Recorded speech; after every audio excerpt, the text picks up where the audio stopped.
ವ್ಯಕ್ತಿಗಿಂತ ಪಕ್ಷ ಮುಖ್ಯ, ಪಕ್ಷಕ್ಕಿಂತ ದೇಶ ಮುಖ್ಯ ಅಂತ ಹೇಳ್ತಾರೆ. ಹಿಂದೂ ಹುಲಿ ಅಲ್ಲಣ, ಸ್ವಯಂ ಘೋಷಿತ ನಾಯಕ. ಹಿಂದೂ ಹುಲಿ ಅಲ್ಲ, ಇಲಿ. ಸಾಲಿ ಸೇರಿದ್ದೀವಿ. ನಿನ್ನ ಆಟಗಳು ನಡೆಯಲ್ಲ. ತಕ್ಷಣ ನಮ್ಮ ವರಿಷ್ಠಿಗೆ ನಾವು ಇವತ್ತು ತೀರ್ಮಾನ ಮಾಡ್ತೀವಿ ಸಭೆ ಸೇರಿ. ಇನ್ನು ಕೆಲವೇ ದಿವಸದಲ್ಲಿ ಮುರುಡೇಶ್ವರದಲ್ಲಿ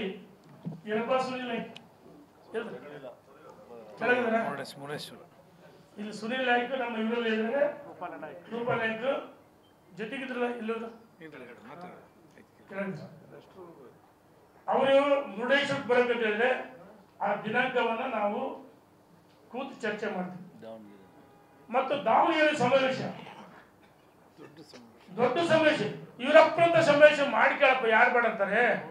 ನಾವು ಬಿಜೆಪಿ ಸಮಾವೇಶ ಮಾಡ್ತೀವಿ, 3 ಲಕ್ಷ ಜನ ಸೇರಿಸಿ ರಾಷ್ಟ್ರೀಯ ನಾಯಕರು ಕಳಿಸ್ತೀವಿ, ಕೇಂದ್ರ ಸಚಿವರನ್ನು ಕಳಿಸ್ತೀವಿ, ವಿಪಕ್ಷ ನಾಯಕರನ್ನು ಕಳಿಸ್ತೀವಿ, ಸದಾನಗೌಡರು ಕಳಿಸ್ತೀವಿ, ಯಡಿಯೂರಪ್ಪನ ಕಳಿಸ್ತೀವಿ. ರಾಜ್ಯದ ಅಧ್ಯಕ್ಷರ ಸಾರಥ್ಯದಲ್ಲಿ ಹಿರಿಯರಾದ ನಮ್ಮ ರವೀಂದ್ರನಾಥ್ ಅವರ ನೇತೃತ್ವದಲ್ಲಿ ಭಾರತೀಯ ಜನತಾ ಪಾರ್ಟಿಯ ನಮ್ಮ ಇಡೀ ರಾಜ್ಯದ 3 ಉಪಚುನಾವಣೆ ಸೋತ ಸಭೆಗಳಲ್ಲಿ ನೋವಾಗಿದೆ. ಆತ್ಮವಿಶ್ವಾಸ ಬರಬೇಕು. ಮುಂಬರುವ ಸ್ಥಳೀಯ ಸಂಸ್ಥೆಗಳಲ್ಲಿ ನಮ್ಮ ಕಾರ್ಯಕರ್ತರ ಮುಖಂಡರಿಗೆ ಆತ್ಮವಿಶ್ವಾಸ ಮೂಡಿಸಬೇಕು.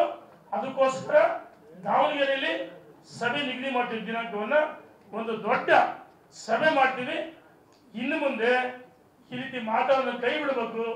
ಇಲ್ಲ ನಿನಗೆ ಪಕ್ಷದಲ್ಲಿ ಇರಕ್ಕೆ ಇಷ್ಟ ಇಲ್ಲ ಅಂದ್ರೆ ಹೊರಗಡೆ ಹೋಗಪ್ಪ, ಇಲ್ಲ ಅಂದ್ರೆ ನಮ್ಮ ಕೇಂದ್ರ ನಾಯಕರನ್ನ ನಾವೆಲ್ಲರೂ ಭೇಟಿ ಮಾಡ್ತೀವಿ. ಈಗ ನೋಡ, ಮೊದಲನೇ ಹಂತದಲ್ಲಿ 40 ಜನ ಪ್ರವಾಸ ಮಾಡಿದ್ವಿ. ಇನ್ನು ಮುರುಡೇಶ್ವರಕ್ಕೆ 100 ಜನ ಆಗ್ತೀವಿ ಸಂಖ್ಯೆ.